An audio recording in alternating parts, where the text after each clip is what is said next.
નમસ્કાર, હું પ્રવીણ. આજનો મુદ્દો પાર્ટી કમાણી, પ્રજા ભીસાણી. પ્રજા કેમ ભીસાણી? કેમ કે 80 કરોડ ગરીબો છે દેશના, અનાજ મેળવી રહ્યા છે કોરોનાના કારણે. કોઈની નોકરી છૂટી, કોઈએ જીવ ગુમાવ્યો, કોઈનો પગાર કપાયો, આવક ઘટી, આવક બંધ થઈ, આવક અડધી થઈ, બચત ઘટી, બચતો સાફ થઈ. કેટલા ટન સોનું વેચવા કાઢ્યું ગુજરાતે કે દેશમાં, તે આંકડા ભૂતકાળમાં ચર્ચાયા. તમે એમ કહો કે કોરોના કાળ ચાલી રહ્યો છે સાહેબ, તો દરેક ઘરની જે સંઘર્ષની સ્થિતિ છે, જો કોઈને પૂછીશું, ગરીબ પરિવારને, મધ્યમ વર્ગ પરિવારને, તો દરેક ઘરમાં એક એવી સ્ટોરી મળી જશે, એક એવી કથા મળી જશે કે એને ના છૂટકે પેટ છૂટી વાત કરવી પડે કે સાહેબ બંધ મુઠ્ઠી છે, પણ અમારી સ્થિતિ સમજો. હવે છેલ્લા 1.5-2 વર્ષથી આવી સ્થિતિ છે, તો તમને એમ થાય કે તમારો વિકાસ કેટલો થયો. વિકાસ કેમ કે આજકાલ વિકાસ દરેક રાજકીય પક્ષ આ 3 અક્ષરનો શબ્દ, આ વિકાસનો ઉપયોગ કરી રહ્યા છે.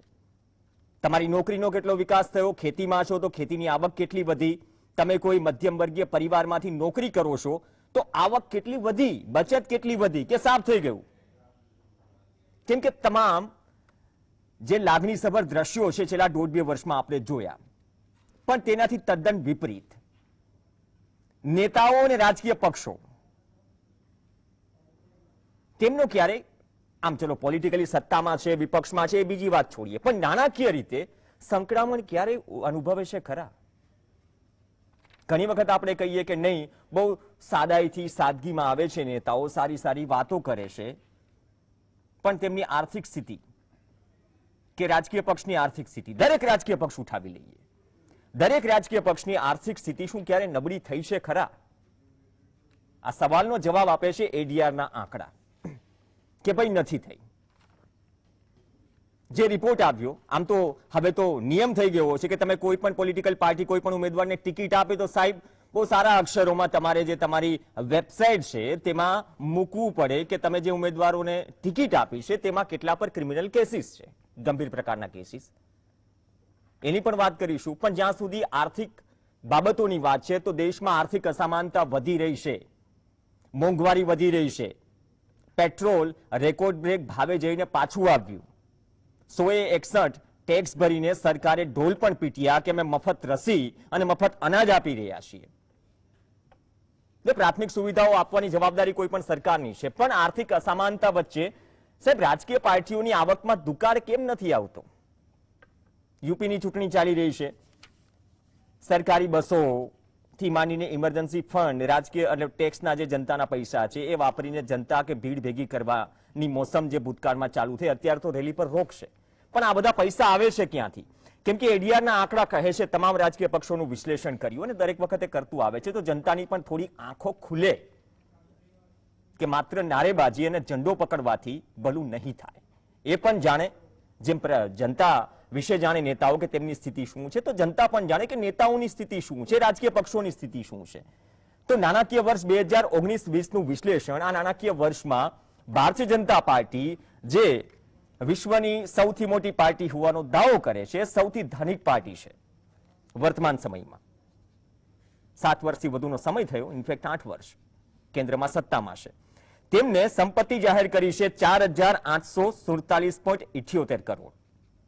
બાદમાં તમે એમ કહેશો કે બીજા નંબર પર તો કોંગ્રેસ હશે, પણ કોંગ્રેસનો કદાચ એવું લાગે છે થોડો, જો જે ઘણી જગ્યાએ થોડો ખરાબ સમય ચાલી રહ્યો છે સત્તા પક્ષમાં કે ઇન્ટરનલી, જે રીતે બીજેપીમાં પણ અમુક જગ્યાએ છે, તો બીજા નંબર પર કોંગ્રેસ નથી. બીજા નંબર પર છે જેનો હાથી આજકાલ હજુ મેદાનમાં આવ્યો નથી યુપીમાં, બસપા. બસપાની સંપત્તિ જાહેર થઈ 698.33 કરોડ. આ એફિડેવિટ થાય, જાહેર કરવી પડે તો ખબર પડે કે કઈ રાજકીય પક્ષ કેટલા આર્થિક રીતે મજબૂત છે, સદ્ધર છે. હવે એડીઆરનો આ રિપોર્ટ છે, તમામ રાજકીય પક્ષોની કુલ ટોટલ સંપત્તિનું એનાલિસિસ કર્યું છે અને એ એનાલિસિસમાં 44 પ્રાદેશિક પક્ષોમાંથી ટોચના 10 પક્ષો, ટોટલ 10 પાર્ટી, તેની પાસે 2.28 લાખ, મતલબ કે 2,28,715 કરોડ રૂપિયાની સંપત્તિ છે. ટોટલ જે પ્રાદેશિક પક્ષો છે તેમની કુલ સંપત્તિના 95.27%. હવે આ તમામ પરિસ્થિતિઓ વચ્ચે એમ કહે કે ભાઈ ગરીબી ક્યાં છે? ગરીબી તો છે જમીની સ્તર પર. નેતાઓને, પોલિટિકલ પાર્ટીઓને ક્યાં ગરીબી નડે છે? સારા સારા ભવન બની રહ્યા છે, પાર્ટી ઓફિસીસ બની રહી છે અને જોરશોરથી પાર્ટી ઓફિસના ઉદ્ઘાટન પણ થઈ રહ્યા છે. કેમ કે એટલો તામઝામ તો કોઈ બ્રિજના ઉદ્ઘાટનમાં પણ ન હોય જેટલો રાજકીય પક્ષોની ઓફિસ ખુલવામાં હોય. તમે જોતા જ હશો. હવે આ તમામ પરિસ્થિતિઓ વચ્ચે ફિક્સ ડિપોઝિટ કોની કેટલી છે આંકડાઓ ચાલી રહ્યા છે. આપણે બહુ ડિટેલમાં નથી જવું. ફિક્સ ડિપોઝિટમાં પણ હરણફાળ ભારતીય જનતા પાર્ટી 3,253 કરોડ રૂપિયા જાહેર કરે છે. બસપા 618.86 કરોડ રૂપિયા જાહેર કરે છે. તમામ પક્ષો છે, ટીઆરએસ છે, સપા છે, એડીએમકે છે, ડીએમકે છે, શિવસેના છે, બીજેડી છે, તમામ દેવું પણ છે એવું નથી.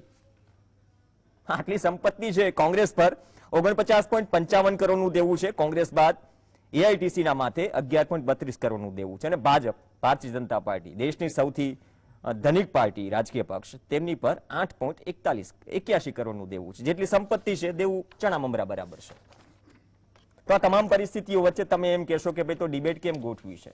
ડિબેટ એટલા માટે ગોઠવી છે કે અમુક વસ્તુઓ જનતા સુધી પહોંચવી પણ જરૂરી છે. અને એડીઆર બહુ સારી રીતે જે રીતે ક્રિમિનલ રેકોર્ડ્સનું વિશ્લેષણ કરે છે, મૂકે છે, કોના પર કેટલા કેસીસ, કેટલા ગંભીર કેસીસ છે, એ જ રીતે દરેક જે ઉમેદવાર છે તેની સંપત્તિનું મતલબ કે એફિડેવિટ કરે એટલે ચલ અચલ સંપત્તિ કેટલી છે, લાયબિલિટી કેટલી છે, તમામ આંકડાઓ તમારા ઉમેદવાર કે તમે વિધાનસભામાં કે લોકસભામાં છો તો તમારા વિસ્તારના ઉમેદવારની એ માહિતી જાણી શકો છો. ભાઈ આપણા ઉમેદવાર ખમતીધર છે તો ખરા ને, માત્ર બોલવામાં જ નથી ને.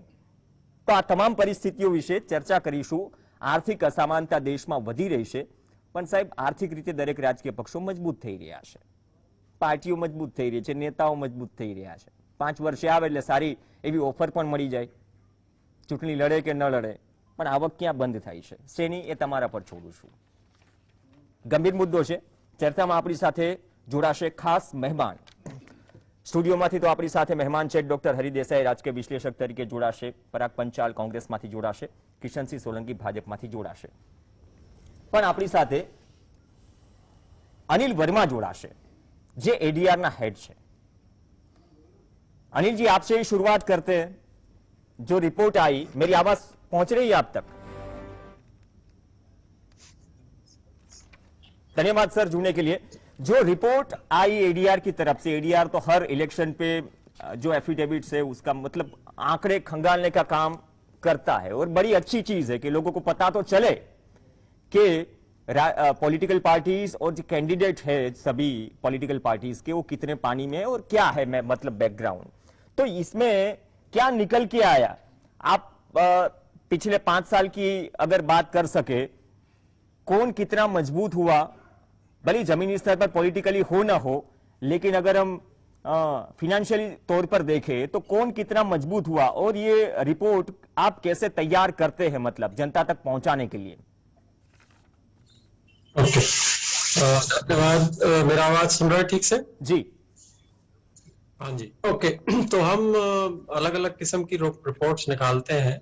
एक तो जैसे अभी जो 5 इलेक्शंस होने वाले हैं स्टेट्स में, उनका जो कैंडिडेट्स का रिपोर्ट होएगा, जो अभी वो पर्चा दाखिल करते हैं, अपना एफिडेविट जमा करते हैं इलेक्शन कमीशन के साथ, तो वो रिपोर्ट तो हम जो पोलिंग डेट होगा उससे हफ्ता 10 दिन पहले तैयार करने का कोशिश करते हैं.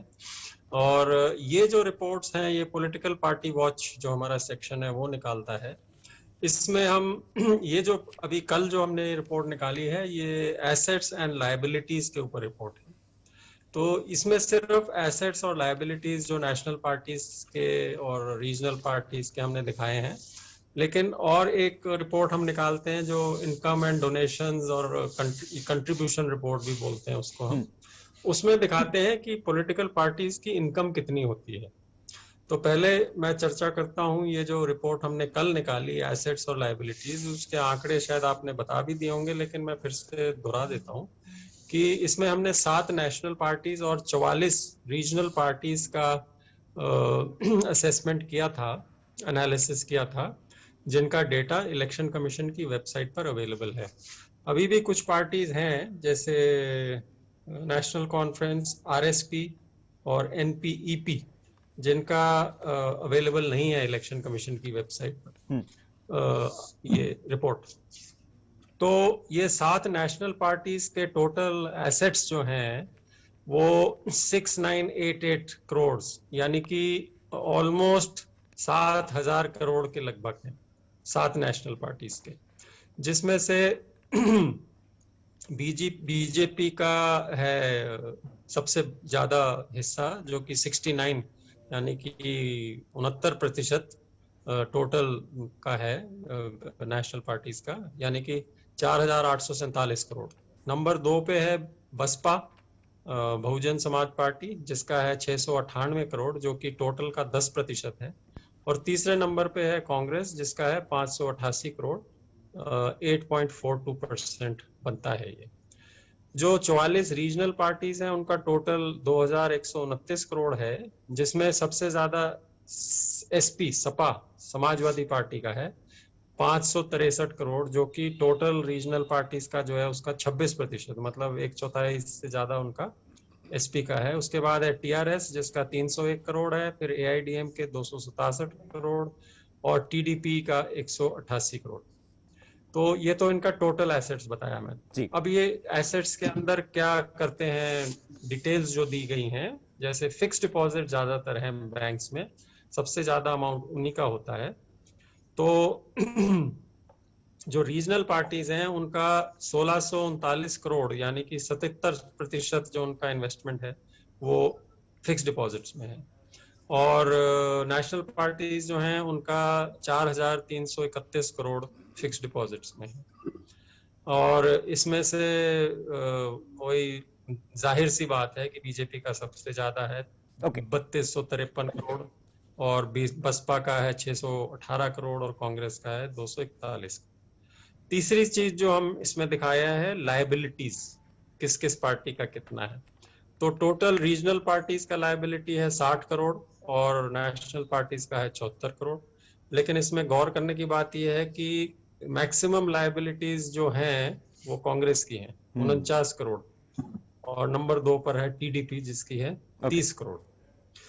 तो ये जो रिपोर्ट है, जैसा मैंने बताया, जब पॉलिटिकल पार्टीज अपनी बैलेंस शीट और ऑडिटेड रिपोर्ट्स ईसीआई में सबमिट करती हैं, तो उसको देखकर हम एनालाइज करते हैं, और इसमें काफी समय लगता है पूरा उसको एनालाइज करके, और फिर ये रिपोर्ट हम सर उसमें डिटेल में जाएंगे। सर मैं 5 सेकंड आपको रोकना चाहूंगा, उसमें डिटेल में जाएंगे किस तरह की प्रक्रिया होती है, लेकिन आप क्रिमिनल रिकॉर्ड और बैकग्राउंड का भी एनालिसिस करते हैं, और जो मतलब फिनेंशियली तौर पर कौन कितना मजबूत है वो भी आंकड़े आप बखूबी रखते हैं देश के सामने। लेकिन आपको ये आंकड़ों में वो झलक नहीं दिखती कि आपके पास मनी पावर है या मसल पावर है, तभी आप विनेबिलिटी के आधार पर सभी पॉलिटिकल पार्टीज, तभी आप जाके कोई पार्टी का टिकट ले सकते हो और आप मतलब चुनाव में उतर सकते हो। तो ये आपको कॉमन नहीं दिख रहा है आपको? हाँ बिल्कुल, वो तो है ही। हर साल ये धन बल और बाहुबल, इसको हिंदी में हम बोलते हैं, और muscle power and money power, इसका दिनों दिन बढ़ता ही जा रहा है, उसका कोई कम होने का नाम ही नहीं है। और ये और धन बल इसलिए ज्यादा बढ़ गया है अभी जब से इन्होंने इलेक्ट्रल बॉन्ड स्कीम 2018 जनवरी में स्टार्ट करी है, क्योंकि उसमें डोनर्स को अनोनिमस रखा गया है, डोनर्स का नाम नहीं बताया जाता, मतलब जो कि ट्रांसपेरेंसी के बिल्कुल विरुद्ध है। हम लोग तो ट्रांसपेरेंसी की बात करते हैं, सब लोग ही बोलते हैं कि हम ही नहीं, election commission of India, RBI, law commission, सब पॉलिटिकल फंडिंग में ट्रांसपेरेंसी की बात करते हैं, लेकिन जो एक्चुअल कार्रवाई होती है वो उसके विपरीत होती है। अभी जब आपको डोनर ही नहीं पता कौन है, और इतने, अभी मैं आपको बता दूं कि अभी तक के जितने शायद 18 फेजेस में ये बॉन्ड्स बिक चुके हैं जनवरी 2018 से, लगभग 7,000 करोड़ रुपए पॉलिटिकल पार्टीज को इलेक्ट्रल बॉन्ड के माध्यम से डोनेशन मिल चुका है। तो ये भी कोई छोटा अमाउंट नहीं है। और ये इतना पॉपुलर क्यों हो गया? तो इसलिए हो गया क्योंकि पॉलिटिकल पार्टीज भी नहीं चाहती कि दुनिया को पता लगे कि कौन हमें डोनेशन दे रहा है, और सब खुश हैं। पहले शुरू में थोड़ा सा विरोध मतलब मिली जुली सरकार की जगह मिली जुली कबड्डी चल रही है सभी पॉलिटिकल पार्टीज के बीच में, सभी को फायदा हो रहा है, तो सब खुश हैं, और अब बड़ा अमाउंट मिलने लगा है। हालांकि इसमें भी जो रूलिंग पार्टी है उसका लगभग 70% डोनेशन इलेक्ट्रल बॉन्ड का उन्हीं को मिलता है। तो अब इस रिपोर्ट पे ऊपर फिर मैं आता हूं कि ये ट्रांसपेरेंसी की बात और प्रोसीजर्स फॉलो करने की बात चलती रहती है समय समय पर, और ये इलेक्टोरल रिफॉर्म्स का एक बहुत बड़ा मुद्दा है। तो इलेक्शन कमीशन ने institute of chartered accountants of India को बोला था, और उसके साथ पार्टीज, पॉलिटिकल पार्टीज की भी बातचीत हुई थी कि आप कुछ गाइडलाइंस बनाइए। तो वो गाइडलाइंस आईसीआई ने सबमिट की थी, जो कि इलेक्शन कमीशन ने एक्सेप्ट करी थी और उनको जारी किया था पॉलिटिकल पार्टीज को फॉलो करने के लिए। अब जैसे ये एसेट्स और लायबिलिटीज की रिपोर्ट्स की जो मैं बात कर रहा हूँ, अब इसमें क्या क्या हमें ऑब्जर्वेशन जो हमारी हैं, जो हमने देखी जी, सबसे पहले कि वो गाइडलाइंस को पूरी तरीके से फॉलो नहीं किया जाता पॉलिटिकल पार्टीज के द्वारा। अब जैसे उनको डिक्लेयर करना होता है कि कौन सी फाइनेंशियल इंस्टीट्यूशन, बैंक, एजेंसी जिससे आपने लोन लिया है, उसका रिपेमेंट का सिस्टम क्या है, 1 साल में देना है, 5 साल में देना है, कब खत्म होगा, कब लिया है, वो सब कुछ नहीं लिखा होगा।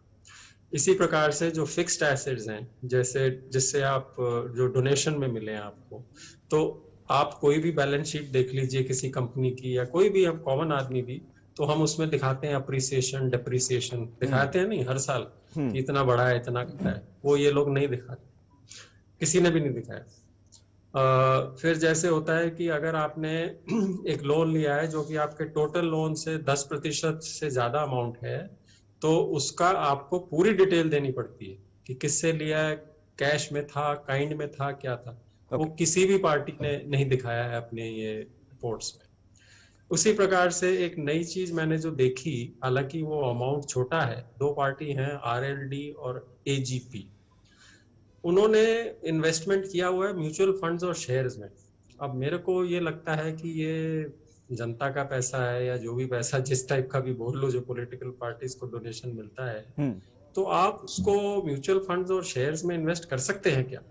ये एक सवाल मेरे को गंभीर सवाल है। वर्मा जी, आपके पास आता हूं, 1 ही मिनिट में आता हूं। ડોક્ટર હરિ દેસાઈ, મુખ્યત્વે જે વાતો કરી ઇલેક્ટોરલ બોન્ડ, આમાં તો શું જ મિલીજુડી કબડ્ડી છે કે બધાને ફાયદો થઈ રહ્યો છે ને આ પીએમ કેર્સ જેવું છે, વિશ્વની સૌથી મોટી ચેરિટી સંસ્થા, કે કેટલું આવ્યું, ક્યાં ગયું એનો કોઈ હિસાબ જ નહીં. હવે આ તો જે વસ્તુઓ છુપાવે છે એની વાત મુદ્દે કરી, પણ જે વસ્તુઓ સામે છે એ જેટલી મોટી છે, આર્થિક અસમાનતા વધી રહી છે. ભલે પછી 5 કિલો તમે અનાજ લો, 100 રૂપિયા પેટ્રોલ ભરાવો, પણ સદ્ધર તો પોલિટિકલ પાર્ટીઝ જ થઈ રહી છે ને. अच्छे दिन तो પોલિટિકલ પાર્ટીના જ આવ્યા ને, કે આમ જનતાના? નહીં, अच्छे दिन તો પોલિટિકલ પાર્ટીઝ અને પોલિટિકલ લીડર્સના જ હોય છે હંમેશા, કારણ કે એમને જ બખ્ખા હોય છે. પણ મને એક મેજર જનરલ વર્માએ જે વાત કરી એ મને એમના અહેવાલ વિશે અને એમના આ અહેવાલ વિશે અને એ છે ને જે ક્રિમિનલ રેકોર્ડ્સ વિશે જે અહેવાલ આપે છે, હું એને હંમેશા એપ્રિશિએટ કરું છું. અને આપણે છે ને અગાઉ પણ એના વિશે ડિબેટ કરતા રહ્યા છીએ, એટલે ગુજરાતની જનતાને કમસે કમ છે ને આપણે એનાથી વાકેફ જીએસટીવીના માધ્યમથી કરતા રહ્યા છીએ. પણ એસોસિએશન ફોર ડેમોક્રેટિક રિફોર્મ્સ એની એક જે મર્યાદા છે, એ મર્યાદા એ છે કે એ જે સત્તાવાર રીતે જે રજૂઆત થાય એ સંપત્તિ, એ પૈસા, એ નાણાં, એની વાત એમાં આવવાની. કારણ કે આની અંદર ભલે જો હું તમને કહું કે ધારો કે ભારતીય જનતા પાર્ટીએ સત્તાવાર રીતે 4838.970 આટલા કરોડ રૂપિયા છે ને એ એની પાસે છે એમ કહીએ તો ચાલે. એની સામે નેશનલિસ્ટ કોંગ્રેસ પાર્ટી એટલે કે રાષ્ટ્રવાદી કોંગ્રેસ, શરદ પવારની રાષ્ટ્રવાદી કોંગ્રેસ, એ તો બિચારી ગરીબ છે સાવ. 7 કરોડ 45 લાખ કોને એ રીતે એનો બતાવે છે. પણ શરદ પવાર આવતી ચૂંટણી જે છે લોકસભાની, એના માટે પૂરેપૂરું ફંડિંગ કરવા માટેની વ્યવસ્થા કરી રહ્યા છે. હવે આ નાણાં ક્યાંથી આવશે એ આપણને ખબર નથી. ન એ તો એડીઆર ના રિપોર્ટમાં આવવાનું છે, ન છે ને બીજા રિપોર્ટમાં આવવાનું છે. બીજું, સત્તાવાર રીતે જે બતાવવામાં આવે છે એ આમાં દેખાય છે. સમાજવાદી પાર્ટીના બીજા નંબરની છે, અથવા બીએસપી બીજા નંબરની છે. બીએસપી અત્યારે રેસમાં પણ નથી, બસપા. પણ સમાજવાદી પાર્ટી જે પ્રાદેશિક પક્ષોમાં સૌથી વધારે ધારો કે ધરાવે છે, 563 કરોડ. એટલે હવે ખેલ એવો ચાલી રહ્યો છે કે જેની પાસે દિલ્હી છે એ છે ને સૌથી વધારે ડોનેશન મેળવે છે. એ ડોનેશનના સોર્સિસ કયા છે, કોણ ડોનેશન આપે છે? હું મેજર જનરલ સાહેબની એ વાત સાથે સંમત છું કે એ છે ને સોર્સિસ જ્યાં સુધી પારદર્શી રીતે પ્રજાને ખબર ન પડે ત્યાં સુધી છે ને આનો કોઈ મતલબ જ નથી. સાચું કહું તો આ છે ને ગાણિતિક આખી ચર્ચાઓ થઈ જાય છે. હકીકતમાં સત્તામાં જે છે, ધારો કે કોંગ્રેસ સત્તામાં હતી ત્યારે સૌથી વધારે ડોનેશન કોંગ્રેસને મળતું હતું. ભારતીય જનતા પાર્ટી સત્તામાં છે તો અત્યારે ભારતીય જનતા પાર્ટીને સૌથી વધારે ડોનેશન મળે છે અને એમાં આર્મ ટ્વિસ્ટિંગ પણ ઘણું બધું થાય છે. બીજું, સમાજવાદી પાર્ટી પ્રાદેશિક પક્ષોમાં સૌથી વધારે છે અને સમાજવાદી પાર્ટી ચૂંટણી લડી રહી છે ત્યારે એન્ફોર્સમેન્ટ અને ઇન્કમ ટેક્સ એ પણ ત્યાં આગળ છે ને દરોડા પાડવા માટે ચાલુ ચૂંટણીએ એ જયારે જતા હોય, ભલે ઈડીમાં જગ્યા ખાલી હોય. એક્ઝેક્ટલી.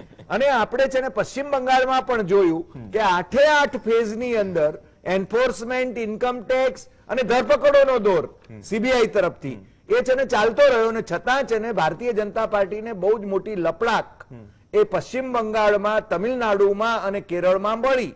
એટલે આપણે છે ને એ રીતે જોઈએ કે આ આર્થિક અહેવાલ બરાબર છે, આ ઓડિટેડ અકાઉન્ટ્સ અને એફિડેવિટ કરી હોય ને એ બધું જેમ ક્રિમિનલ રેકોર્ડ્સની વાતમાં આવે છે. એટલે એ આપણે આમ સરસ મજાનો અહેવાલ સરસ મજાનો આવે છે, પણ એ આ લોકો સત્તાવાર રીતે એમની બેનામી સંપત્તિ તો છે ને કોઈ જાહેર નથી કરતું. અચ્છા, મતલબ કે 80% દબાયેલું છે. ઓબ્વિયસલી 80% કરતા વધારે પણ હોઈ શકે. વાત કરી કે નિયમ છે છતાં પણ સોર્સિસ ને બધી વસ્તુ નથી દેખાડાતી. એટલે એ જે માર્ગદર્શિકા છે એનો તો અમલ કરતા નથી. બીજું એ છે કે હું કોંગ્રેસના સંદર્ભમાં કહું કે કોંગ્રેસના નેતાઓ છે ને બધા બહુ સમૃદ્ધ થઈ ગયા. કોંગ્રેસ પાર્ટી બિચારી છે ને અત્યારે કમલનાથની કૃપા ઉપર જીવે છે કે એનું ફંડિંગ છે ને કમલનાથ કરી ગોઠવી આપે એના ઉપર જીવે છે. એટલે કોંગ્રેસની આ દુર્દશા છે. પણ બાકીની બધી પાર્ટીઓ પણ એના નેતાઓ છે ને એ સમૃદ્ધ થઈ જાય છે. આપણે ત્યાં ગુજરાતમાં પણ જોયું કે જેણે છે ને 8,000 ની લોન લીધી હોય પોતાનું ઘર બાંધવા માટે, ગણદેવી બાજુના ધારાસભ્ય એ છે ને મિનિસ્ટર એક ટર્મ માટે રહે તો 50 લાખનો બંગલો બાંધી શકે છે. ક્યાંથી આવે છે પૈસા ખબર નથી અને પ્રજા તો બધું જાણે છે અને છતાં પ્રજાને પણ આનંદ છે. ઓકે, ચલો, પણ દેશ માટે, અર્થતંત્ર માટે થોડી આનંદની વાત નથી, ભલે નેતાઓના અચ્છા दिन છે. पर वर्मा जी, मैं आपसे दो मिनट आपसे एक आखिरी सवाल. ये तो पूरा विश्लेषण, मतलब आपने वो रिपोर्ट रख दी, लेकिन कभी कभार ये होता है ना कि इलेक्शन कमीशन बोलता है यूपी में इलेक्शन चल रहा है कि एक उम्मीदवार मतलब नाश्ते के लिए 10 रुपया 5 रुपए खारी के लिए यूज कर सकता है. मतलब जो पैसा, मतलब आपकी लिमिटेशन है.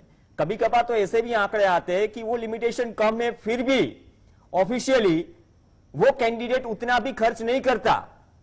मतलब इतनी धांधली चल रही है.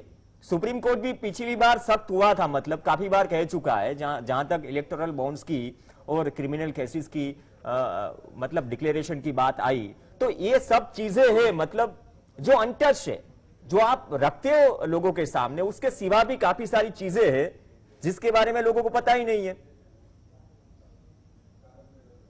कह रहे हैं आप बहुत सी. अब जैसे इलेक्टोरल बॉन्ड की मैं बात कर रहा हूँ, आम आदमी को क्या पता है क्या है इलेक्टोरल बॉन्ड? नहीं पता. पढ़े लिखे लोगों को नहीं पता, बहुत लोगों को. तो ये बहुत सी दुविधाएं हैं. हालांकि इलेक्शन कमीशन अपनी तरफ से ऑब्जर्वर लगाता है इलेक्शन के टाइम पर, रोज का हिसाब किताब रखते हैं, चाय समोसा ये वो कितना, बट जो बड़ा बड़ा अमाउंट है वो तो निकल जाता है. एमएलए की किसी की कार में पकड़ा जाता है कितने लाख रुपए, फिर उसके क्या होता है बाद में. ये एक अलग मुहिम हम चला रहे हैं और हमने काफी इस पर रिसर्च किया है और आरटीआई एप्लीकेशंस डाली हैं, लेकिन उसका कोई जवाब नहीं मिलता. अगर आप इलेक्शन कमीशन की वेबसाइट पर देखें, record of seizures, cash, drugs, liquor और इस तरीके से ऑर्नामेंट्स, गोल्ड एंड ये सब चीजें हजारों करोड़ का है. बट उसका होता क्या है? फिर वो वापस कर दिया जाता है कि मालखाने में जाता है, किसी के ऊपर एफआईआर होता है, वो केस चलता है नहीं चलता, उसका कोई हिसाब किताब नहीं है कहीं पर. हालांकि सुप्रीम कोर्ट ने एक अपने वो केस चल रहा है मद्रास में, शायद उन्होंने बोला है कि भाई इसका कुछ हिसाब किताब तो होना चाहिए, किसी की जवाबदारी तो होनी चाहिए, जो पैसा जब्त किया या वो मिला है कितना. और वैसे ही जो आप बता रहे हैं, this is the tip of the iceberg. जो एक्सपेंडिचर वाली बात है, अभी आपको मालूम है पिछले महीने ही इसकी लिमिट भी बढ़ा दी गई है. मेरे ख्याल से अभी लोकसभा के लिए शायद 90 लाख कर दिया है और विधानसभा के लिए भी अभी बढ़ा के 70 लाख कर दिया है. बट जो आप बता रहे हैं एडीआर की कोई भी रिपोर्ट आप पुरानी देख लीजिए, एमपी एमएलए का एक्सपेंडिचर का जो लिमिट है कोई भी उसको 50 से 60% से ज्यादा खर्च नहीं दिखाता। इक्का दुक्का कोई होता है मतलब इलेक्शन लड़ना इतना सस्ता हो गया इतनी महंगाई में भी। आम आदमी क्या और समझे? अटल बिहारी वाजपेयी जी ने पार्लियामेंट में एक बार ये बयान दिया था जी। कि we start our profession with a lie. Because सबसे पहला जब ये चुनाव इनका होता है और ये शपथ लेते हैं तो उसके बाद ये अपनी एक्सपेंडिचर रिपोर्ट इनको जमा करानी पड़ती है, तो वही झूठी है, वो यही बोल रहे हैं। ओके, धन्यवाद अनिल जी खास बातचीत में जुड़ने के लिए जीएसटीवी के साथ। दर्शक मित्रों, ब्रेक માટે રોકાઈશું અને બ્રેક બાદ થોડા ક્રિમિનલ રેકોર્ડ્સ પણ ખંગાડીશું, કેમ કે અત્યાર સુધી ફોર્મ ભરાવાની શરૂઆત થઈ ચૂકી છે। હવે રાજકીય વિશ્લેષક અને એડીઆરના હેડ સાથે એટલા માટે વાત કરી કેમ કે બાકીનો જે હાફ એન આવર છે એ રાજકીય પક્ષો, એમાં એક દેશનો સૌથી ધનિક રાષ્ટ્રીય પક્ષ છે અને એક પર સૌથી વધારે દેવું છે। એ બંનેને પૂછીશું કે ભાઈ લોકોના અચ્છે દિન આવ્યા કે ન આવ્યા, પણ રાજકીય પક્ષોના તો આવી ગયા છે, તો આનું કારણ શું છે ખરેખર? બ્રેક બાદ ચર્ચા। પાર્ટીઓ કમાણી પણ આમ જનતા પ્રજા ભીસાણી। કોવિડમાં કઈ રીતે ભીસાણા તમને ખ્યાલ છે। ચર્ચા આગળ વધારીએ। બ્રેક પહેલા અનિલ વર્મા સાથે વાત કરી, ડોક્ટર હરિ દેસાઈ સાથે વાત કરી। હવે બે વધુ મહેમાન છે આપણી સાથે સ્ટુડિયોમાં। એક છે વિશ્વની સૌથી મોટી પાર્ટી અને દેશની સૌથી ધનિક પાર્ટી ભારતીય જનતા પાર્ટીના નેતા કિશનસિંહ સોલંકી, અને બીજા જે અત્યારે થોડું દેવાદાર છે રાજકીય પક્ષ, સત્તામાં પણ નથી, કોંગ્રેસ આપણી સાથે છે। પણ કિશનસિંહ, એક વાત કોમન નીકળી અડધો કલાકમાં કે તમારી આ વિનેબિલિટીની વ્યાખ્યા શું? જેમ કે કેશવ પ્રસાદ મૌર્યને ટિકિટ આપી દો, બાકી 105 માંથી 25 જણા ઉપર તમે પણ ડિક્લેર કરી છે વેબસાઇટ ઉપર કે કોના ઉપર કેટલા ગંભીર ગુના છે, એમાં સંગીત સોમને બધા આવી જાય, એની ડિટેલમાં નથી જવું, પણ મની પાવર છે, મસલ પાવર છે, એ જ વિનેબિલિટીની શું વ્યાખ્યા છે? અને એમાં જ રાજકીય પક્ષો અને નેતાઓનો વિકાસ થઈ રહ્યો છે। ભલે જનતા સોએ પેટ્રોલ ભરાવતી રહે, ભલે જનતાની मतलब કે આવક ઘટે, બચત સાફ થઈ જાય, દેશ બદલી રહ્યો છે ખરેખર। Praveen, good evening. So પ્રથમ તો I congratulate and I appreciate Mr. Verma and Mr. Dr. Hari Desai કે વેલ્યુએબલ ટોક અને વેલ્યુએબલ એમનું જે પણ એના ઉપર દર્શન છે એમણે વ્યક્ત કર્યું, અને it's a concern for the all political parties as a nation કે આપણે કેટલા ટ્રાન્સપરન્ટ ફંડિંગમાં થઈ રહ્યા છીએ। એડીઆરને again I congratulate them for their hard working. Electoral બોન્ડમાં ક્યાં ટ્રાન્સપરન્સી? આવું એની ઉપર બધા ઉપર આવું છું કારણ કે એફિડેવિટની આવું છું બધા ઉપર આવું છું, કારણ કે એ લોકો હાર્ડવર્ક કરી અને આ જે રિફોર્મ્સ એ લોકો કરી રહ્યા છે, અને એમણે જે આંકડાઓ ઇલેક્શન કમિશનની વેબસાઇટ પરથી લીધા છે યર 1920 માટેના, એમાં એક્સપેન્ડિચર અને ઇન્કમ, લાયબિલિટી અને એસેટ્સ, આ ચાર મહત્વના મુદ્દાઓને એમણે સમાવ્યા છે।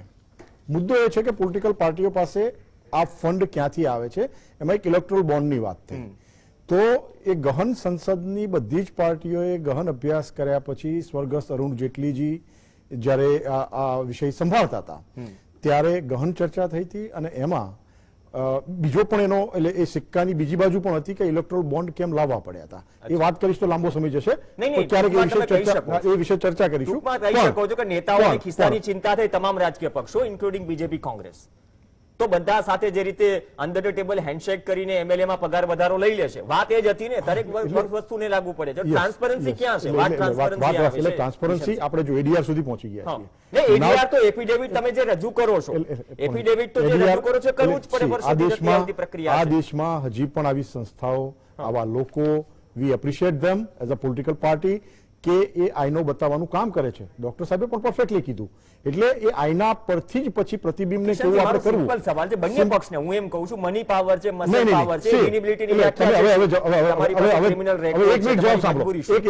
છે। મોદીજીએ કહ્યું હતું ને, ન માત્ર ભાજપ એનડીએમાં સંસદમાં બેઠા હશે સાંસદો, મતલબ કે દાગી નેતાઓથી મુક્ત કરી દઈશ સંસદ, આ દાવાઓ હતા ભૂતકાળમાં। તો હું એ જ કહી રહ્યો છું કે 8 વર્ષે શું બદલાયું? હવે મને અનઇન્ટરપ્ટેડ 1 મિનિટ આપો તો આમાં ડિટેલ કરી દઉં। જ્યાં સુધી મારી પાર્ટીની વાત છે ત્યાં સુધી જે વાત આપણે પહેલા બોલ્યા કે ક્રિમિનલાઇઝેશન ઓફ ધ પોલિટિક્સ, એ ચોક્કસપણે ભારતીય જનતા પાર્ટી અને આપણા વડાપ્રધાન શ્રી ગંભીરપણે એ બાબતમાં ગંભીર હતા, છે અને રહેશે। અને આપ આશ્ચર્ય પામશો કે 2014 પછીનું જે ઇલેક્શન થયું એમાં ક્રિમિનલ રેકોર્ડ ધરાવતા સભ્યોની સંખ્યા ઘટી હતી, હજી પણ એમાં પ્રયત્ન, પણ તમે જે ક્રિમિનલની વ્યાખ્યા 5 સેકન્ડ તમારી વાત સાચી, તમે કહો છો ને ઘટી છે, હું થોડા 3 લોકસભાના આંકડા લઈ લઉં।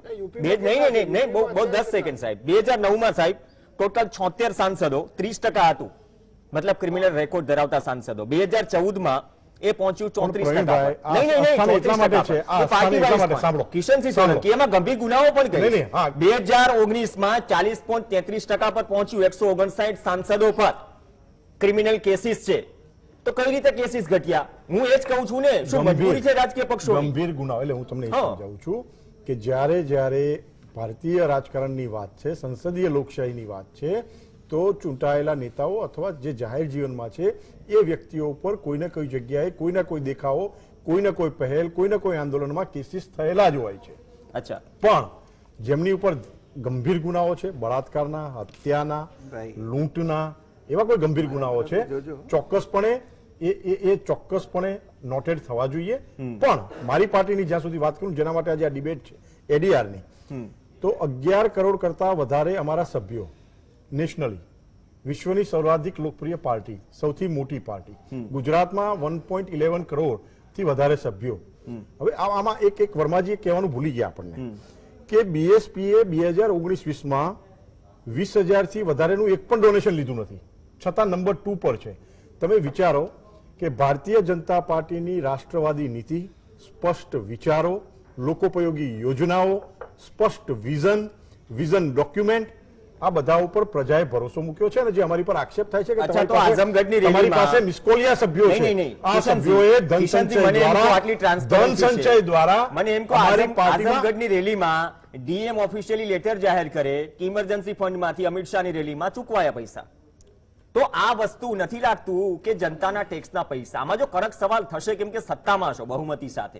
અને બીજી વાત સાહેબ, તમે રાજ્યસભા લઈ લો, લોકસભા લઈ લો, એમાં ગંભીર ગુનાહિત સાંસદો પણ છે. હું સંગીત સોમની તમામની વાત કરીશ. ખુદ યોગી આદિત્યનાથ સીએમ બન્યા બાદ જાણીએ છે કઈ રીતે કેસ હટ્યા.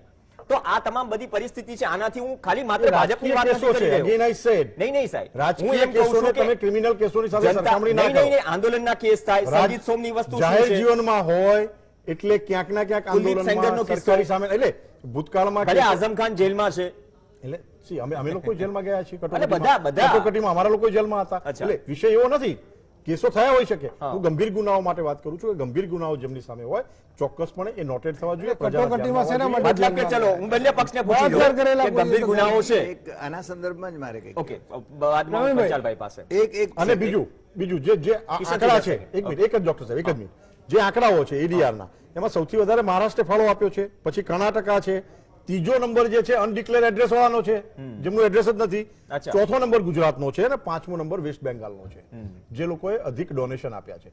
પણ અમે ગર્વથી કહીએ છીએ, અમારા દેવ દુર્લભ 11 કરોડ કરતા વધારે કાર્યકર્તાઓએ ધન સંચય દ્વારા ભારતીય જનતા પાર્ટીની વિઝન ડોક્યુમેન્ટને ધ્યાનમાં રાખી, રાષ્ટ્રપ્રેમને ધ્યાનમાં રાખી અચ્છા. અને બહુ જ અઢળક પૈસા આપ્યા છે. ઓકે, ચલો તમારા બધા રાજકીય પક્ષોનો હરીભાઈ આમાં પાર્ટી પ્રેમ કેટલો? નહીં, દેશ પ્રેમ તો નહીં, બધામાં આમાં- છલકાય જ રહેવું છે. મને લાગે છે બાકીની પાર્ટીઓ જો રાષ્ટ્ર વિરોધી પાર્ટીઓ હોય તો એમને તો છે ને ભારતમાં બેન કરી દેવાની જરૂર છે.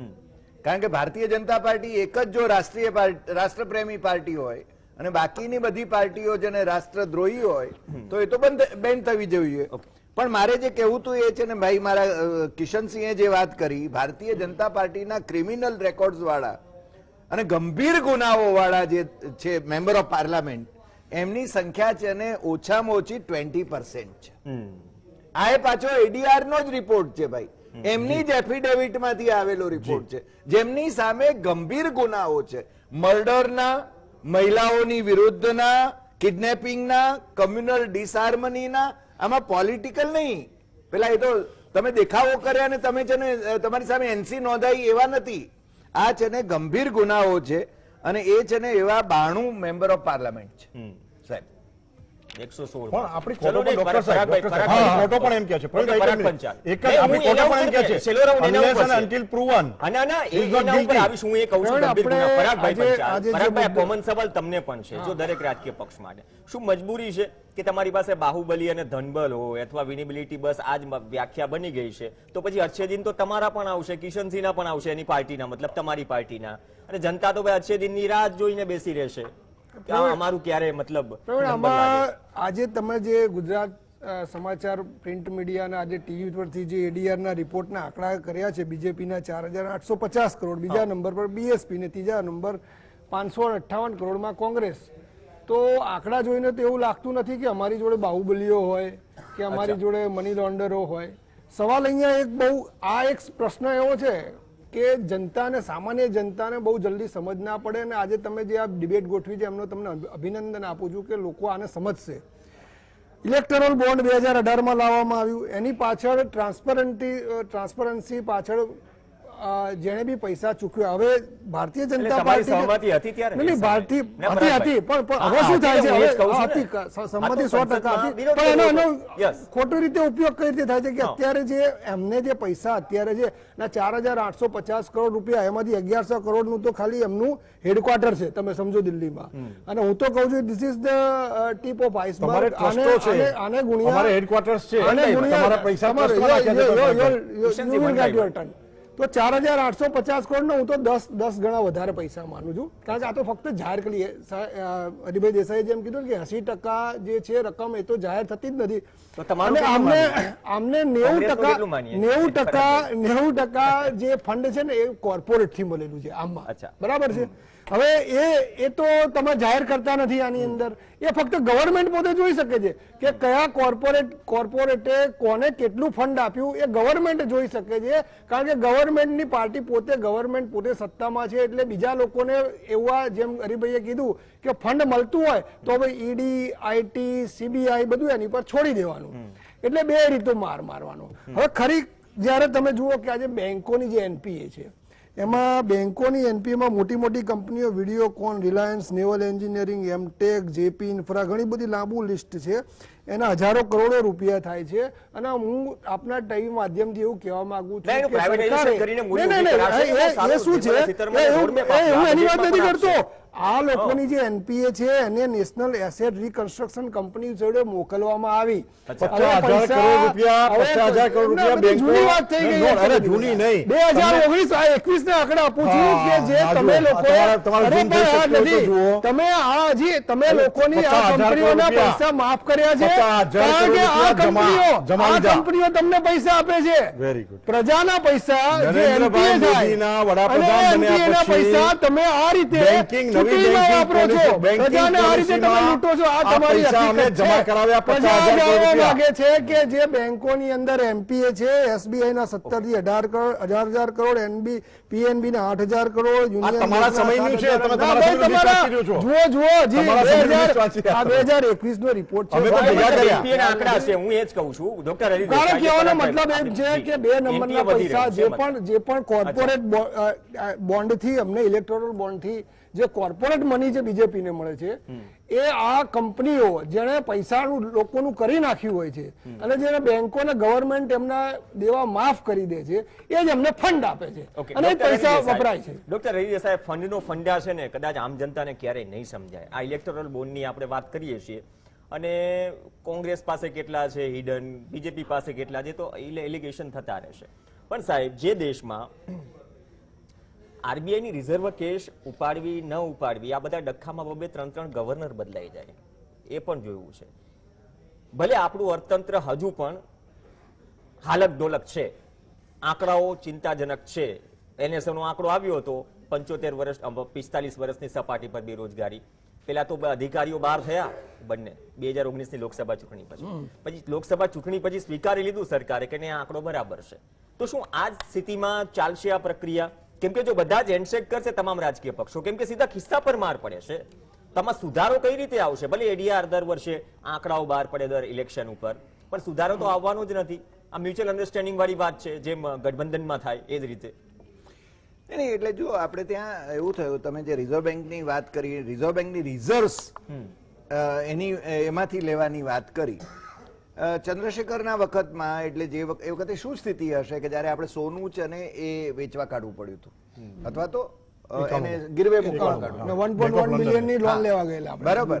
એટલે પ્રશ્ન એ છે કે આખો દેશનું જે તંત્ર છે, જે રિઝર્વ્સને આપણે ટચ ન કરવી જોઈએ, એ રિઝર્વ્સને ટચ કરવાની વાત તમે જે રિઝર્વ બેંકની વાત કરીએ થઈ, તો એની સામે છે ને એક આર્ગ્યુમેન્ટ સત્તા પક્ષ તરફથી અથવા તો સરકાર તરફથી જે આવે છે એ છે કે અમારી પાસે ફોરેન રિઝર્વ્સ વધી ગઈ છે. અરે ભાઈ, ફોરેન રિઝર્વ્સ વધી ગઈ છે તો તમારા ફોરેન ડેટ્સ પણ છે. તમે છે ને ફોરેન રિઝર્વ્સ માંથી તમે ફોરેન ડેટ નથી આપી શકવાના, બરાબર છે ને? બુલેટ ટ્રેન પણ યાદ આવશે ને. હા, એટલે બુલેટ ટ્રેન નું તો જયારે માર પડશે ત્યારે માર પડશે. બુલેટ ટ્રેનમાં આપણને છે ને સૌથી સસ્તી અત્યારે લોન મળે છે એમ કે છે. હકીકતમાં એ સૌથી સસ્તી નથી, બીજા દેશોને એના કરતા પણ વધારે સસ્તી મળે છે. અને 50 વર્ષ જૂની ટેકનોલોજી આપણને પધરાવી રહ્યું છે જપાન. એટલે એ આખી એક જુદી જ વાત છે. પણ આમ પણ હું કહું છું કે અર્થતંત્રને ગાડી પાટે આવવા તો કોરોનાનું આનું હવે સારું મળી ગયું છે, પણ કોરોના પિરિયડની અંદર જે મફત બધું આપ્યું એમ કે છે, અમે આ અનાજ આપ્યું, અમે આ કર્યું, અમે તે કર્યું, એ તો છે ને વર્લ્ડ બેંકમાંથી મોટી લોન લીધી છે જે તમારે છે ને 2025 પછી ચૂકવવાની છે પાછી. ત્યારે શું હાલત થશે? એટલે તમે અત્યારની, અને બીજું ધારો કે એમ કહેશે કે ઓઇલના પેલા છે ને અમારે ચૂકવણા કરવા પડ્યા, તો ભાઈ એ તો તમારી સરકારે, તમારી સરકારની પાસે રિઝર્વ્સ જે હતી આવી એ અગાઉની સરકારની રિઝર્વ્સ હતી. એટલે એ તો તમારે છે ને, તમે સારું જે આવે એનો યશ તમે લ્યો અને જે ખરાબ આવે એનો અપયશ સામેવાળાને આપો. મને લાગે છે આ તો યોગ્ય નથી. ઓઇલ બોન્ડ્સ ઉપર એ બહુ ડિટેલમાં ચર્ચા. કિશનસિંહ, ઓઇલ બોન્ડ્સ ની વાળી વાત કરી, ચલો આપણે ઓઇલ બોન્ડ્સ અત્યારે ભૂલી જઈએ, કેમ કે એમાં છે ને આપણે જેટલું ઓઇલ બોન્ડ ચૂકવવાના છે ટાર્ગેટ તો ઘણી વખત ચર્ચા કરી ચૂક્યા છે. આંકડાઓ પણ જાણીએ છીએ કે જેટલી આપણી આવક થઈ આ વેટ અને એક્સાઇઝ પરથી ખાસ કરીને, એમાં તો ઓઇલ બોન્ડ ચૂકવાઈ ગયા હોય તો પ્રેક્ટિકલી પણ એ શક્ય નથી.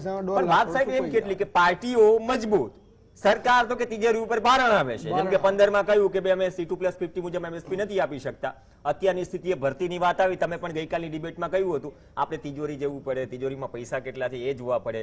તો આ બધાની માર મતલબ સરકારની તિજોરી પર છે, રાજકીય પક્ષની તિજોરી ઉપર કોઈ માર નથી. સમજી લે જનતા, બહુ સીધી સાદી ભાષામાં. પ્રવીણભાઈ, એક તો પેલા કરેક્શન કરેલો કે જાપાને આપણને સૌથી ઓછા વ્યાજ દરે લોન આપી છે ઇન્ફ્રાસ્ટ્રક્ચર કી, એટલે એ વિષય આખો અલગ છે. પણ આપણે જે હમણાં ગુજરાત સમાચાર પ્રિન્ટમાં, ગુજરાત સમાચાર મારી પાસે તો જાપાનની એજન્સી હરિભાઈ તમને સમય મળશે જ્યાં સુધી વાત છે. આપણે C91 ના જે ડોક્ટર સાહેબ હમણાં કીધું, લોન આપણે ગોલ્ડ મૂકી અને પૈસા લઈ આવ્યા હતા, એમાંથી અત્યારે આપણે સર્વાધિક FD foreign direct investment FDI ધરાવતું સ્ટેટ છીએ. અને એમાં પણ ગુજરાત અને મહારાષ્ટ્રમાં સૌથી વધારે FDI છે. સરકાર નહીં તો જનતા સોનું મૂકી રહી છે. હમણાંનો રિપોર્ટ જોઈ લો. હમણાં વાત કરતા હતા NPA ની, આ ગઈકાલનું સ્ટેટમેન્ટ છે. 15 એકાઉન્ટ બેંકના ટ્રાન્સફર 50,000 કરોડ રૂપિયા NARCL ને કરવા માટે ઓલરેડી પહેલો ફેઝ પૂરો થઈ ગયો. પરાગભાઈ, તમે ક્યાંક આંખો ખોલવાની જરૂર છે. તમારે આંખો ખોલો, કારણ કે તમારા પૈસાઓ ટ્રસ્ટોમાં જમા છે, તમારી ડેપ્ટ વધારે છે. તમારે તમારી નેતૃત્વ વિહીન કોંગ્રેસ કોઈ પણ એવો મુદ્દો હોય દેશને લગતો, તમે ચાઇના તરફ પહોંચી જાઓ છો, પાકિસ્તાનમાં પહોંચી જાઓ છો, તમને આ રાજ્યના આ દેશના લોકોના મન સુધી દિલ સુધી પહોંચી શકે એવું તમારી પાસે નેતૃત્વ નથી, એવી યોજના નથી, એવું વિઝન નથી. અમારી જોડે અમારે ધાર્મિક ધ્રુવીકરણનું અમારો જવાબ આપવા દો. તમારે જનમાનસ સુધી પહોંચવાની તમારી જે ટેકનિક છે, આંખો ખોલવાની વાત એ કિશનસિંહ, આંખો છે ને જનતા ખોલી. હું એમ ખાલી સિમ્પલ સવાલ કરું છું, તમારે તમારું ફંડિંગ ઘટ્યું છે, ફંડિંગ કોનું કેટલું ઘટ્યું છે એમના ટ્રસ્ટોમાં પડ્યા છે.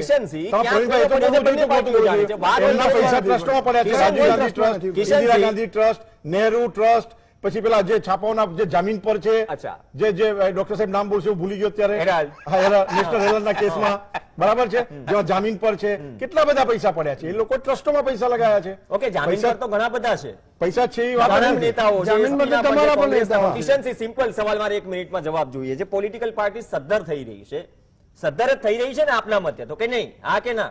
પોલિટિકલ પાર્ટીઓ જ્યારે પ્રજાનો પ્રેમ હોય, પ્રજાનો વિશ્વાસ હોય, આપણે લાંબી વ્યાખ્યામાં નથી, આંકડા મુજબ, પ્રજાના વિશ્વાસ ઉપર આંકડા મુજબ હું દરેકની વાત કરું. આંકડા મુજબ પ્રજાના વિશ્વાસ ઉપર ખરી હવે આ સદ્ધરતા વિશે પ્રજાના વિશ્વાસ ઉપર ખરી ઉતરનાર પાર્ટી સદ્ધર છે. અચ્છા, હું એમ કહું છું, જો પોલિટિકલ પાર્ટી સદ્ધર થઈ શકતી હોય તો સરકાર કેમ ન થઈ શકે?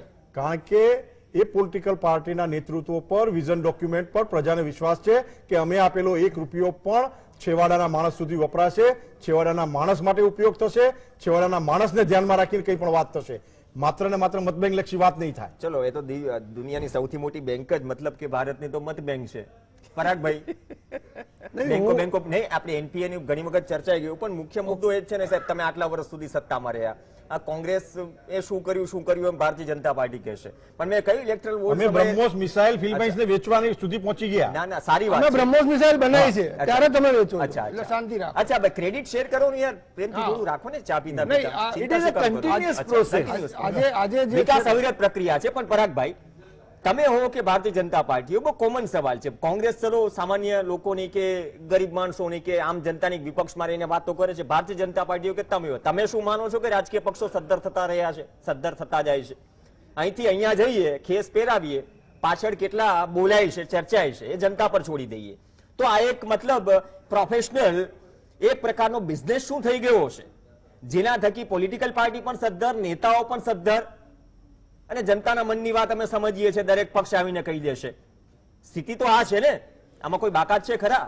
હમણાં આનો જવાબ હું એવી રીતે આપીશ કે કોંગ્રેસ પાર્ટી 125 વર્ષ જૂની પાર્ટી છે. એટલે જ્યોતિરાદિત્ય સિંધિયા, એ તો તમારા અત્યારની વાત RPN છે, સિંહ, અત્યારની તમે વાત તમારા છે. નેતાઓને સાચવીને તમારા બી પ્રજા કઈ બાર રીતે નેતાઓ તમારી ઉપર ભરોસો કરે? સમાજવાદી પાર્ટીમાં ગયા છે એટલે કેવી રીતે બહુ ભરોસો કરે બોલવાનું. તમારી ઉપર? તમારે બરાબર છે, તમારા પણ બાર નેતાઓ ગયા છે. સમાજવાદી પાર્ટીમાં હમણાં જ 12 નેતાઓ ગયા છે એટલે બહુ વધારે તમે બોલશો નહીં. એટલે આઝાદી વખતે આઝાદી ના અમને કોઈ ચિંતા નથી થતી. જાબાદ નેતાઓ, તમારા સારા નેતાઓ, 125 વર્ષ જૂની યુવા પાર્ટી નેતાઓ, જ્યારે તમને ચિંતા કોંગ્રેસ નથી? પાર્ટી કે જેના નેતાઓ આઝાદી અપાવવા માટે જેલમાં રહ્યા, ગાંધીજીએ આઝાદી અપાવી એવું આજે પણ ભારતીય જનતા પાર્ટી કે એની વોટ્સઅપ યુનિવર્સિટી એમના નેતાઓ પચાવી શકતા નથી. એમના વિશે આજે પણ એવું એલફેલ વોટ્સઅપમાં બોલે છે કે ગાંધીજીએ તો આઝાદી અપાવી જ નથી, વીર સાવરકરે આઝાદી અપાવી છે. તો એવી પાર્ટી કે જેને પોતે અમે તમામ લોકોનું સન્માન કર્યું છે. આવો કુપ્રચાર બંધ કરો.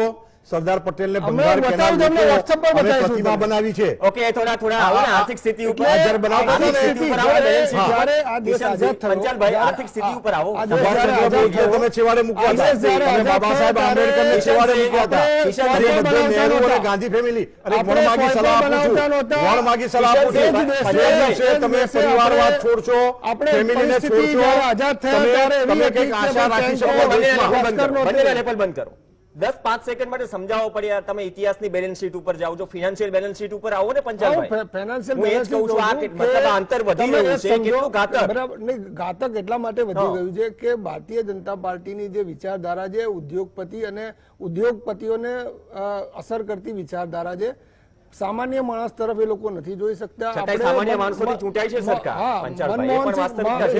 પહોંચાડી પ્રવીણભાઈ ઘરે ઘરે મનમોહન સિંહની આપણે વાત શૌચાલયો કરીએ, કર્યા, અનાજ આપ્યું, ગુજરાતમાં ઘાસના બાટલા આપ્યા. કિશનસિંહ, આ છેવાડાના માણસો નથી, કોનું છે? યુપીએ ગવર્મેન્ટે કિશન, 10 વર્ષ રાજ તમે કર્યું. તમે સમજો, યુપીએ ગવર્મેન્ટે reactive 10 વર્ષ રાજ કર્યું. 2008 ને અચ્છા. પકડી લો. આખી દુનિયાની અંદર જ્યારે મંદી હતી હા. ત્યારે મનમોહન સિંહ, મોન્ટેક સિંહ અહલુવાલિયા અને પી ચિદમ્બરમની જે ત્રિપુટી હતી, જે ખૂબ જ ફાઇનાન્સમાં જાણકાર હતા, એમણે આ દેશને મંદીમાંથી બચાવી રાખ્યો અને એના ફળ આ લોકો ચાખી રહ્યા તમારી છે. તો મંદી નથી આવી ને. નહીં, મંદી તો ભાજપની દરેક અને જણની આવે. કોંગ્રેસની તો આજે મંદી નથી આવી ને, 49 સાહેબ. કરોડ રૂપિયા દેવું પાર્ટીનું સેના અચ્છા. માટે જો હું તમને કહું કે આજે અમારો કાર્યકર્તા જ્યારે એને ઇલેક્શનમાં ટિકિટ મળે છે, હમણાં જ કોર્પોરેશન ગયું, બધા 20-30 હજારમાં ઇલેક્શન લડ્યા છે, જ્યાં અમને 2-3 લાખ રૂપિયા મળતા હતા. આમની ફાઇનાન્શિયલ કેપેસિટી એવી છે આજે કે અમે જ્યાં 100 રૂપિયા કારણ કે ખર્ચે, તમારા અમે નેતાઓ 2000 ઘર બેઠી રૂપિયા બેઠા ખર્ચે છે, એવા. એને કાઢતા નથી. અચ્છા. તમારા એમની નેતાઓ, કોઈ કાઢતા એ રાષ્ટ્રીય નેતાઓ હોય કે સ્ટેટના નેતાઓ હોય, શું તમારા એમની ત્યાં એમની તમારા શરત જે ત્યાં છે, તમારા એ સંગઠનનો પ્રજાના- કિશનસિંહ, એક પ્રજાના મિનિટ, લૂંટેલા પૈસા જે છે, પંચાલભાઈ, તમારા ત્યાં સંગઠનના લોકોની વાત પ્રજાના સાંભળવામાં લૂંટેલા નથી આવતી. પૈસાથી ઇલેક્શન સંગઠનનું જીતાય મહત્વ છે નથી. અને અમે લોકો આ પ્રજા તમારા જ નેતાઓ કહી રહ્યા છે. તમારું એલિગેશન એ છે, એક મિનિટ કિશનસિંહ, કે પછી કોંગ્રેસ નેતાઓ મતલબ આટલા ધનવાન થઈ ગયા, ઘરે લઈને ગયા બધું. હા, પાર્ટી માટે કોઈ તો કાઢતું ભારતીય નથી. જનતા પાર્ટી ભારતીય જનતા પાર્ટીના પૈસા ક્યાંથી? અમારા લોકો સી અમે તો આ પૈસા ક્યાંથી આવ્યા? સામૂહિક કિશનસિંહ, નેતૃત્વની પરંપરા છે. કિશનસિંહ, રસ્તાઓ અલગ અમારા છે. ત્યાં ના, સામૂહિક સામૂહિક નેતૃત્વની નેતૃત્વની પરંપરા પરંપરા છે. નથી. સેવા યજ્ઞની પરંપરા છે. અચ્છા. અમારા એક એક કાર્યશૈલીની, નેતા- કાર્ય નિષ્ઠાની, કમલ પુષ્પની પરંપરા છે અમારા ઓકે, ત્યાં. ચલો કમલ હા. પુષ્પા. ડોક્ટર હરિ દેસાઈ, આમાં છે ને આજ વર્ષે પુષ્પા મૂવી બહુ ચર્ચામાં છે. પુષ્પેન્દ્ર જૈન અને પુષ્પરાજ જૈનમાં કેટલી કેસ નીકળી એ પણ આપણે જાણીએ છીએ, અને હમણાં તો બીજેપી કેમ્પેન પણ લાવી રહી છે. કમલ પુષ્પ એટલે પુષ્પ થઈ રહ્યું છે. પણ આજે પુષ્પના જે અત્તર છાંટવાનો પ્રયાસ થઈ રહ્યો છે બંને પક્ષોથી, આપણે પણ જાણીએ છીએ પોતાને સાદાઈ સાબિત કરવા માટે કયા નેતા એક દિવસમાં કેટલા કપડા બદલે છે કેમેરા સામે. હવે આ સાદાઈ દેખાડવી અને પડદા પાછળ જે આંકડાઓ આવે છે સાહેબ, કેમ મતલબ હું નાટક નહીં કહું, પણ આપણે ટ્રાન્સપરન્સી કેટલી અથવા તો કેમ આપણે નથી બદલી શકતા? આમાં તો મિલી જુલી વાત છે. તમામ જો ખિસ્સા ઉપર ભાર પડ્યો એટલે બંને પક્ષો સંસદ હોય કે વિધાનસભા હોય મ્યુચ્યુઅલ અન્ડરસ્ટેન્ડિંગ કરી લે.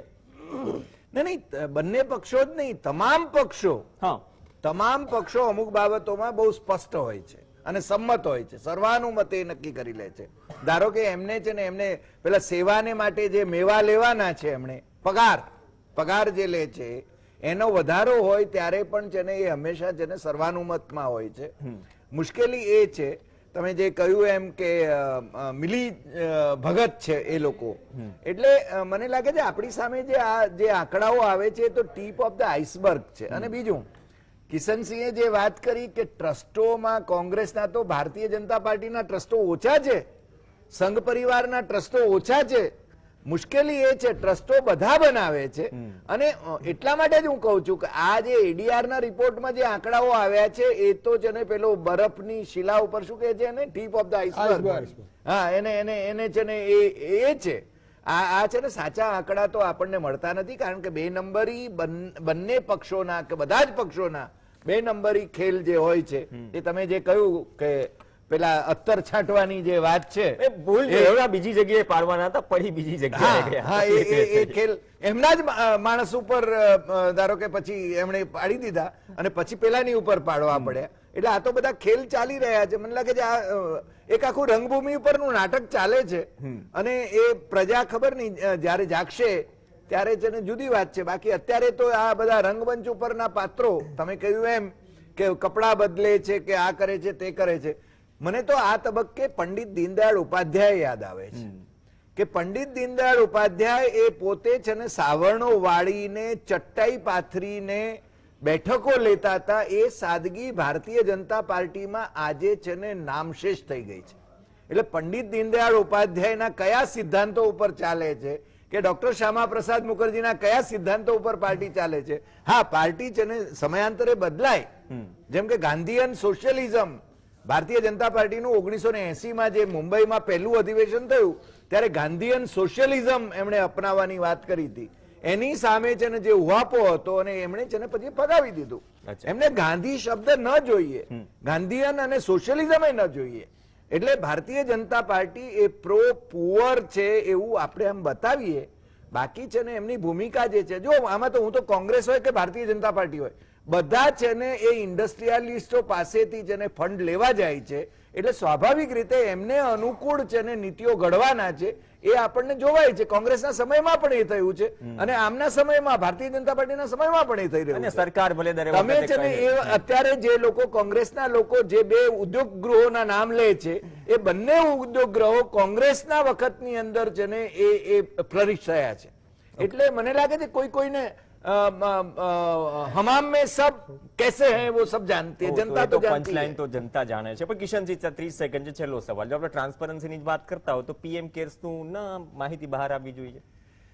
કેટલું ફંડ આવ્યું, ક્યાં વપરાયું, આ દેશના લોકોને જાણવાનો અધિકાર છે કે નહીં? આપ માનો છો કે નહીં? ચોક્કસપણે અને અમે ટ્રાન્સપરન્ટ એમાં પણ અમે ટ્રાન્સપરન્ટ જ રહીએ. નહીં તો એની કારણ કે ચલો જેમણે ડોક્ટર સાહેબ નહીં ટ્રાન્સપરન્સી માનવવાદ નથી જોતો. અને સીધો સવાલ કરું છું કિશનસિંહ, એમાં શું ટ્રાન્સપરન્સી જાણવાનો હક નથી જેને 5 કે 25 રૂપિયા પણ ડોનેટ કર્યા છે દેશ માટે આવી ખરાબ પરિસ્થિતિમાં? ક્યાં વપરાયા? અમે ક્યારે વિપક્ષને પણ કદાચ એ મુદ્દે વાત કરવાની અધિકાર વાત કરી છે. અમે ક્યારે છુપાવ્યું પ્રશ્ન ઉઠાવેલો જેવું પણ એમાં કઈ નથી. પણ જે કમલ પુષ્પની આપ વાત કરતા હતા ડોક્ટર સાહેબ, જે દાયકાઓથી જે લોકોએ 370 માટે, રામ મંદિર માટે અને ભારતીય જનતા પાર્ટીની અત્યારે જે અમારી ઇમારત ઉભી છે દિલ્હીમાં, એના પાયામાં રહેલા જે કાર્યકરો છે, નોન અનનોન, જીવિત ઓર સ્વર્ગસ્થ, આ તમામનો આભાર માનવાનો, તમામને એપ્રિશિએટ કરવાનો, તમામને જઈને રૂબરૂ મળવાનો અમારા માટે આ નેરો અવસર છે. અને ભારતીય જનતા પાર્ટીનું આ જે વિઝન છે, આવું વિઝન જયારે વિપક્ષી પાર્ટીઓ બતાવતી થશે, દૂરંદેશી બતાવતી થશે, આવનાર 10 વર્ષની ભારતની જરૂરિયાતો અથવા જે તે રાજ્યોની જરૂરિયાતો જયારે પોલિટિકલ પાર્ટીનું નેતૃત્વ બતાવતું થશે ને, ત્યારે આપણે એડીઆર ઉપર ચર્ચા નહીં કરવી પડે, આપણે આ ટ્રાન્સપરન્સીની ચર્ચા નહીં કરવી પડે. અચ્છા, મતલબ પીએમ કેર્સના આંકડાઓ જાહેર થશે, તમે એમ કહો છો ભવિષ્યમાં? એ ઓપન સેક્ટરમાં છે. આપણે વેન્ટિલેટરો ક્યાંથી આવ્યા, આખા દેશમાં ક્યાં ગયા, ઓપન સેક્ટરમાં નહીં. કોરોના કાળમાં પીએમ કેર ફંડ કેટલું કામ આવ્યું બધાને ખબર છે. અને ડોક્ટર સાહેબ 4.5 લાખ કરોડ 4.5 લાખ કરોડ એમએસએમઈ માટે અમે સૂક્ષ્મ મધ્યમ અને ગ્રામીણ અર્થતંત્ર માટે બંધાયેલા લોકો છીએ. એને ઉંચકીને જ જંપીશું. આપણી અર્થતંત્રને જે ટ્રિલિયનમાં લઈ જવાની વાત છે એ ટ્રિલિયનમાં ચોક્કસપણે અમે લઈને જ જંપીશું. હવે ચાલો 4-5 વર્ષે જેમ વિકાસ અવિરત પ્રક્રિયા છે તો ઇકોનોમી પણ વધતી રહે, જે માથાના વાળ વધે ને આ પ્રેક્ટિકલી વધતી રહે. અત્યારે તો સારી જ છે. નહીં, મેં લાડીની વાત સારો નથી છે. કરી. By the way, Kishansinh Solanki નિકાસ વાત એ કરીને તમામ રાજકીય પક્ષો કે પાયાના કાર્યકર્તાઓને ન ભૂલો, સાચી વાત છે, પણ પાયાના સિદ્ધાંતો પણ દરેક રાજકીય પક્ષ ઇતિહાસમાં ફર્સ્ટ ટાઈમ પ્રવીણભાઈ તમને મજા આવશે. આપણે એગ્રીકલ્ચર પ્રોડક્ટમાં ઇતિહાસમાં ફર્સ્ટ ટાઈમ 12.5% ના દરે આપણે એક્સપોર્ટ કરી છે. હાઈએસ્ટ. સૌના માટે આનંદના સમાચાર. તમામ ખેડૂત મિત્રોને અભિનંદન. અને ચાઇનાના બોયકોટ વચ્ચે આપણે ચાઇનાથી ઇમ્પોર્ટ પણ કેટલું કરીએ છીએ.